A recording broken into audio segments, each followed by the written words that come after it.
నమస్కారం. సుప్రభాత ఘంటారావానికి స్వాగతం. ముందుగా ప్రధాన అంశాలు. బాపట్ల జిల్లాలో రెచ్చిపోయిన వైసీపీ నేతలు. టీడీపీ కార్యకర్తలపై కర్రలు రాళ్లతో దాడి.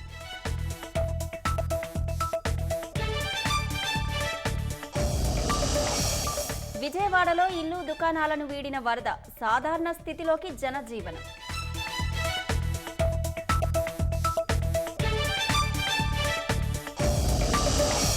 రాష్ట్రంలో రోడ్లపై గుంతలు కనిపించకూడదన్న సీఎం. మరమ్మతులకు నిధులు విడుదల చేస్తున్నట్లు వెల్లడి.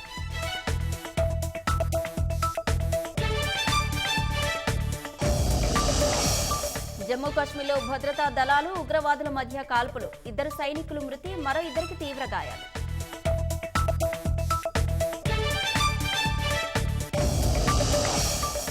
ఐరాసలో భారత్ శాశ్వత సభ్యత్వానికి అమెరికా మద్దతు.